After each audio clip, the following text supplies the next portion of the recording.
الرحیم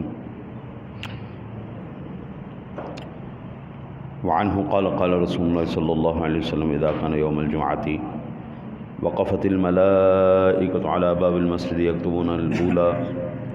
يكتبون الأول ومثل المهجر كمثل الذي يهدي بدنة ثم كالذي يهدي بقرة ثم كبشا ثم دجاجة ثم بيضة فإذا خرج الإمام تووا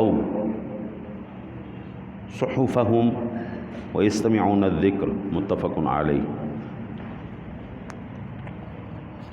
بخاری مسلم شریف کی حدیث پاک ہے، حضرت ابو ہریرہ رضی اللہ تعالیٰ عنہ روایت کرنے والے ہیں، رسول اللہ صلی اللہ علیہ وسلم نے ارشاد فرمایا کہ جب جمعہ کا دن ہوتا ہے تو فرشتے مسجد کے دروازے پر کھڑے ہو جاتے ہیں۔ جمعہ کے دن فرشتے مسجد کے دروازے پر کھڑے ہو جاتے ہیں، آگے پیچھے آنے والوں کو لکھتے ہیں، جو پہلے آتے ہیں ان کو بھی لکھتے ہیں، جو بعد میں آتے ہیں ان کو بھی لکھتے ہیں۔ دوپہری میں وہاں پہنچنے والے کی مثال اس کی سی ہے جو اونٹ کی ہڈی بھیجے۔ دوپہری سے مراد پہلی اذان کے بعد،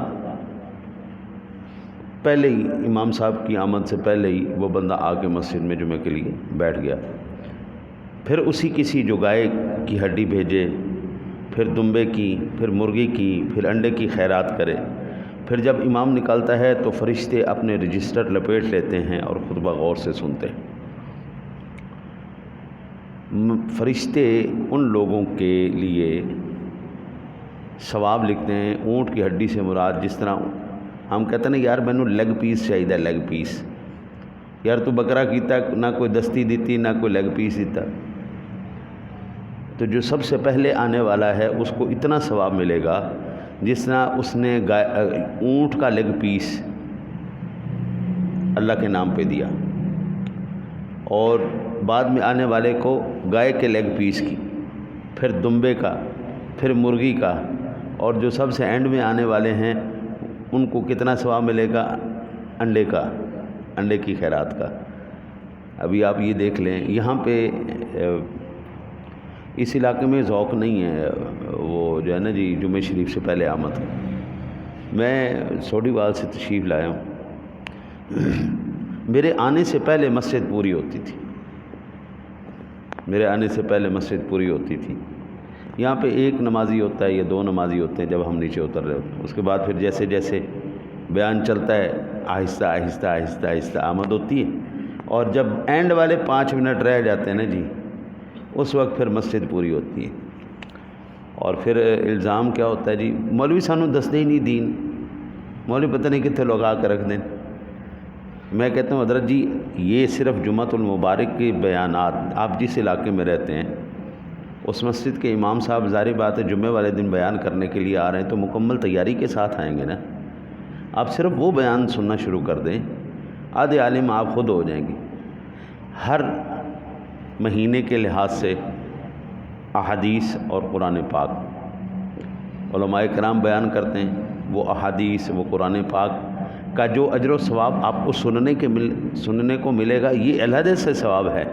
جو جمعے کے لیے آپ تشریف لا رہے ہیں اور اس میں جلدی کر رہے ہیں، وہ آپ کو الگ سے اللہ تعالیٰ اس کا اجر و ثواب عطا فرمائے گا۔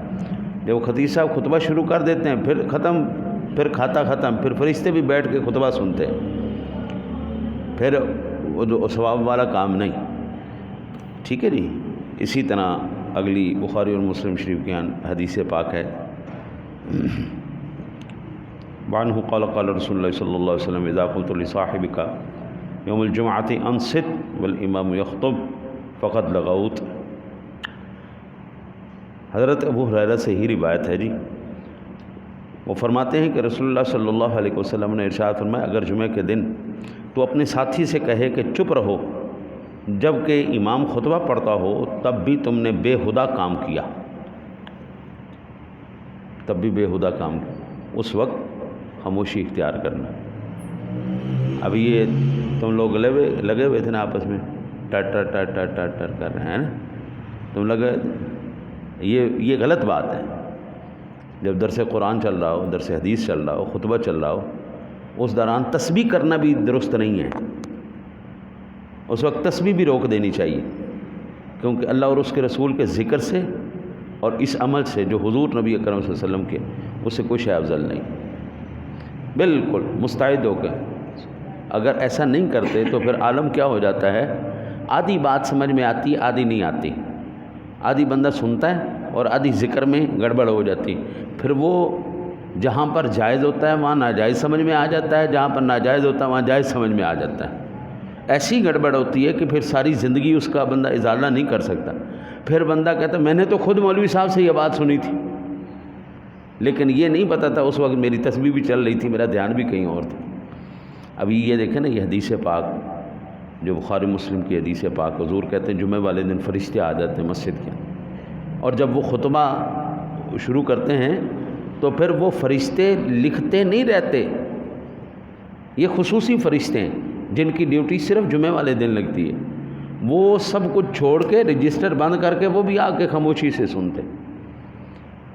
آپ کو آپ کے علاقے کے امام پر اگر یقین ہے کہ یہ بندہ بات مضبوط کرتا ہے، یہ قرآن حدیث سے صحیح بات کرتا ہے، تو آپ اس کو جمعہ جا کے شروع میں سنیں، اس کے بیان کرنے سے پہلے آپ تشریف لے جائیں، وہ سنیں۔ اگر آپ کو پتہ لگتا ہے کہ نہیں یار اس نے کبھی قرآن حدیث کی بات ہی نہیں کی، یہ بیچارہ ایویں ہی، تو پھر کسی عالم کو تلاش کر لیں جو آپ کے علاقے کے قریب عالم ہو، قرآن حدیث سے بات کرتا ہو، آپ اس کا جا کے بیان سماعت فرما لیا کریں۔ اس طرح آپ کے علم میں اضافہ بھی ہوتا چلا جائے گا، اور اللہ اور اس کے رسول صلی اللہ علیہ وسلم کی باتیں بھی آپ کو۔ ابھی میں یہ سلیم صاحب تشریف فرمائیں، کیپٹن صاحب تشریف فرمائیں، اللہ تعالیٰ نے ان ساتھیوں کے اوپر کتنا بڑا احسان کیا ہے۔ 17واں سپارہ الحمدللہ ہمارا تفسیر کے ساتھ شروع ہو گیا، 17واں سپارہ۔ ان ساتھیوں نے فجر کے بعد جو درس قرآن ہوتا ہے وہ ہوتا ہے، الگ سے تفسیر پڑھنا شروع کی ہے۔ الحمدللہ ہم نے اب 17واں سپارہ شروع کر لیا ہے، سورہ انبیاء شروع کر لی ہے تفسیر کے ساتھ۔ یہ لوگ جہاں پر نمازی ہیں اس وقت اب مفسر بھی اب بنتے جا رہے ہیں۔ اللہ تعالیٰ ان کے استقامت میں اور اللہ تعالیٰ ان کے عمل میں برکت عطا فرمائے، ان کو نظر بد سے محفوظ فرمائے۔ کئی ساتھی ہمارے ساتھ شروع ہوئے لیکن بیچارے نہیں ساتھ دے سکے۔ ہاں، قرآن پڑھنا کو خالہ جی کا واڑا ہے کئی ساتھی شروع ہوئے قرآن سیکھنے کے لیے لیکن بیچارے نہیں سیکھ سکے۔ میں کہتا ہوں یہ ان کی اپنی شومیہ قسمت ہے، اس میں قرآن کا کوئی قصور نہیں، ان کا اپنا قسمت۔ دین سیکھنا سکھانا یہ صحابہ اور جناب رسالت امام صلی اللہ علیہ وسلم کا عمل ہے، اور یہ ہر ایک کے بس میں نہیں ہوتا۔ جمعہ پڑھنے کے لیے اگر 1 گھنٹہ آپ نکال لیں گے نا، انشاءاللہ تعالی العزیز اللہ آپ کو کتنی برکتیں دے گا آپ سوچ نہیں سکتے۔ اللہ سے دعا ہے اللہ آپ کو مجھے عمل کی توفیق عطا فرمائے۔